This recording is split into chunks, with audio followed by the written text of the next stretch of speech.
کہ ایک شخص کو دشمنوں نے قتل کیا اور نہر میں پھینک دیا، اور اس کی لاش پانی کے اندر کئی دن ڈوبی رہی۔ جب وہ اوپر آئی سطح پر تو اتنی پھول گئی تھی کہ بندے کی پہچان ممکن ہی نہیں تھی، شکل ہی بدل گئی تھی۔ پولیس والوں کو پتہ چلا، انہوں نے آ کے لاش نکالی، اور جب دیکھا کہ پہچان ہی نہیں ہوتی تو انہوں نے قریبی بستی والوں کو بلایا اور کہا کہ بھئی اس کو نہلا دو، کفنا دو، مسلمان تو ہے۔ چنانچہ امام صاحب نے کہا کہ جی میں نہلا تو دوں گا، میرے پاس کفن کے پیسے تو نہیں ہیں،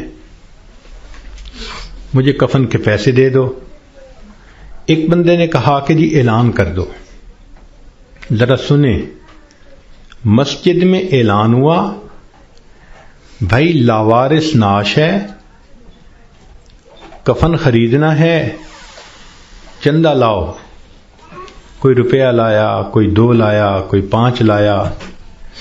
آدھے گھنٹے تک اعلان ہوتا رہا کہ لاوارث لاش ہے، کفن خریدنا ہے۔ آدھے گھنٹے کے بعد پھر جا کر پیسے پورے ہوئے، کفن خریدا گیا، اس کو نہلایا گیا، کفنا دیا گیا، جنازہ پڑھایا گیا۔ جنازہ پڑھتے ہوئے ایک آدمی کی آنکھ میں بھی آنسو نہیں تھے، اس لیے کہ کوئی جانتا ہی نہیں تھا یہ کون ہے۔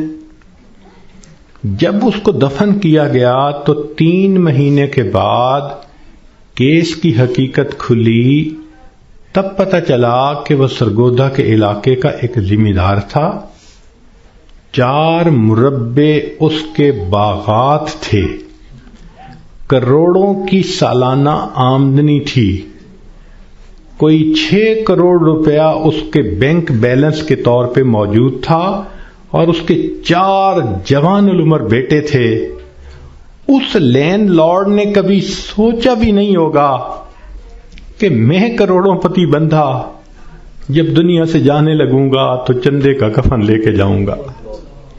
اس کو کہتے ہیں وارث مان نہ کری وارثاں دا، رب بے وارثا کر مار دئی۔ کہ وارث تم اپنے وارثوں کا مان نہ کرنا، اللہ بندے کو لاوارث کر کے مار دیتے ہیں۔ ہمیں کیا پتا کس حال میں موت آئے گی، آج وقت ہے اس موت کی تیاری کرنے کا۔ اس لیے امام غزالی رحمۃ اللہ علیہ فرماتے ہیں، اے دوست تجھے کیا معلوم کہ بازار میں وہ کپڑا پہنچ چکا ہو جسے تیرا کفن بننا ہے۔ ہم نہیں جانتے کب ہمارا کفن بازار میں آ جائے گا۔ لوگ یعنی شادی اور بیاہ میں مشغول ہوتے ہیں اور ان کو نہیں پتا ہوتا ان کے کفن کا کپڑا پہنچ چکا ہوتا ہے۔ اس لیے چاہیے کہ ہم موت کی تیاری کریں، نیکی کریں، جھوٹ کی زندگی سے بچیں، سچ کی زندگی کو اختیار کریں، نبی علیہ السلام کی ایک ایک سنت کو اپنائیں تاکہ موت کے لیے ہم بھی تیار رہیں۔ کیا معلوم کب جانا پڑ جائے۔ ہمارا حال تو وہی ہے کہ بارات پہنچ گئی تھی اور لڑکی والے لڑکی کے کان سلوانے گئے ہوئے تھے کہ جی ہم نے کانوں میں بالیاں ڈالنی ہیں۔ جیسے اس لڑکی والوں کو شرمندگی ہوئی، وہی حال ہمارا ہے کہ ملک الموت پہنچ جائیں گے اور ہم نے ابھی تیاری ہی نہیں کی ہوگی۔ ہم نے کتنی بار آنکھوں سے دیکھا جوان العمر بیٹا چارپائی کے اوپر لیٹا ہوا ہوتا ہے، ماں آگے بڑھتی ہے، بیٹے تجھے کیا ہوا، مجھے بتاؤ تو صحیح۔ بیٹا خاموش ہوتا ہے، ماں رو کر کہتی ہے بیٹے تم تو میری ہر بات پہ لبیک کہا کرتے تھے، تم میرے اتنے فرما بردار بیٹے تھے، کیا ہوا؟ بیٹا اپنی اماں سے نہیں روٹھا کرتے، نہیں خفا ہوتے، بتاؤ تمہیں کیا ہوا۔ بچہ خاموش ہوتا ہے، بالآخر بیوی آگے بڑھتی ہے، میرے سرتاج، میرے ہمراز، مجھے تو بتائیے کیا ہوا۔ اگر آپ میری کسی بات پہ خفا ہیں میں آپ سے سوری کر لیتی ہوں، معافی مانگ لیتی ہوں، مجھے بتائیں کیا ہوا۔ نوجوان خاموش ہوتا ہے، بہن آگے بڑھتی ہے، میرے ویر مجھے بتائیں تو صحیح کیا ہوا؟ خاموش ہوتا ہے۔ بہن کہتی ہے کہ مجھے بتائیں، میں ابھی ڈاکٹر کو بلواتی ہوں، مگر جوان کوئی جواب نہیں دیتا۔ بیٹی آگے بڑھتی ہے، ابو مجھے بتائیں تو صحیح کیا ہوا؟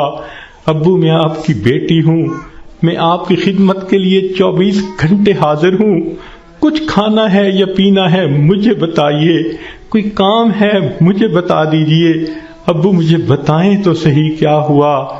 باپ خاموش ہوتا ہے، بیٹی روتی رہ جاتی ہے۔ ماں پھر آگے بڑھتی ہے، بیٹے میں نے کال کر دی ہے، ابھی ڈاکٹر کو بلواؤں گی، تمہارا علاج کرواؤں گی۔ بیٹا خاموش ہوتا ہے۔ اسی خاموشی کی حالت میں ماں دیکھتی ہے، آنکھیں کھلی رہ گئیں، روح نکل گئی۔ وہ اپنے کانپتے ہاتھوں کے ساتھ جوان بیٹے کی آنکھوں کو انگوٹھے رکھ دیتی ہے۔ اس ماں نے کبھی سوچا بھی نہ تھا میں بڑھاپے میں جوان بیٹے کی آنکھیں بند کروں گی۔ جب بچے کی روح نکل جاتی ہے، سب رو رہے ہوتے ہیں، کہنا شروع کر دیتے ہیں، میت کو فلاں کپڑے میں رکھ دو، تھوڑی دیر پہلے یہ کسی کا باپ تھا، یہ نوجوان کسی کا بیٹا تھا، کسی کا بھائی تھا، کسی کا خاوند تھا، اب کیا ہوا؟ سب نے اس کو میت میت کہنا شروع کر دیا۔ تو جواب ملے گا، اصلی انسان تو چلا گیا، یہ اس کا جسم باقی ہے، اس کو بھی ہم اس کے اصلی گھر پہنچائیں گے۔ چنانچہ اس کو نہلا دیا جاتا ہے، کفنا دیا جاتا ہے اور جنازے کا اعلان کر دیا جاتا ہے۔ اس کو لینے کے لیے کئی رشتہ دار کمرے کے اندر آ جاتے ہیں، بھئی تم کیوں آئے ہو؟ ہم اس کو اس کے اصلی گھر پہنچانے کے لیے۔ بھئی یہ گھر بھی تو اسی کا تھا، اسی نے پلاٹ خریدا، اسی نے نقشے بنوائے، اسی نے کمرہ بنوایا، اسی نے یہ مکان بنوایا، ماربل لگوایا، کہاں کہاں سے فرنیچر ڈھونڈا، کہاں کہاں سے بجلی کی فٹنگ خرید کے لایا، ابھی تو دیواریں بھی میلی نہیں ہوئی، تم اس کو لینے آ گئے ہو۔ سب کہیں گے یہ تو عارضی گھر تھا، اصلی گھر تو آگے ہے، 2 گز زمین کا ٹکڑا، چھوٹا سا تیرا گھر ہے۔ سب اس کو کندھوں پہ اٹھا لیتے ہیں، رشتہ دار جمع ہیں، سب قبرستان تک پہنچ جاتے ہیں، جنازہ پڑھتے ہیں، پھر قبر میں اتارنے کا وقت آتا ہے۔ شریعت کا یہ حکم ہے کہ جو قریب ترین رشتہ دار ہو وہ قبر میں اتارے۔ ہم نے اپنی آنکھوں سے یہ منظر دیکھے، جوان بیٹے کو باپ قبر میں اتار رہا ہوتا ہے، بھائی کو بھائی قبر میں اتار رہا ہوتا ہے۔ اللہ کی شان، یہ تو شریعت کی مہربانی ہے، اس نے عورتوں کو منع کر دیا کہ تم جنازے میں اور قبرستان میں مت جاؤ۔ اگر کبھی عورتوں کو بھی حکم ہوتا کہ تم جاؤ اور اپنے بیٹے کو دفن کر کے آؤ، مجھے تو لگتا ہے کتنی مائیں ہوتی جو جوان بیٹے کے ساتھ خود بھی دفن ہونا پسند کرتی۔ کیسی عجیب اللہ تعالیٰ نے مردوں کو ہمت دی ہوتی ہے۔ جوان بیٹے کو، جس کے جسم پہ کبھی میلا کپڑا بھی باپ برداشت نہیں کرتا تھا، آج اس کو زمین پہ لٹا دیتا ہے، اپنے ہاتھوں سے مٹی ڈال دیتا ہے، بھائی مٹی ڈالتے ہیں، دوست مٹی ڈالتے ہیں، منو مٹی کے نیچے اس کو دبا کے اللہ کے حوالے کر کے آ جاتے ہیں۔ جب اللہ کے حوالے ہونا ہی ہے، اے انسان تو اپنے آپ کو آج اللہ کے حوالے کر دے۔ اللہ میں اپنے آپ کو آپ کے حوالے کرتی ہوں، جو آپ کا حکم ہوگا میں اس پہ چلوں گی، جو گناہ ہوگا میں اس سے بچوں گی۔ آج حوالے کریں گے تو اس کا فائدہ ہوگا۔ چنانچہ انسان کو بالآخر اللہ کے حضور جانا ہی ہے۔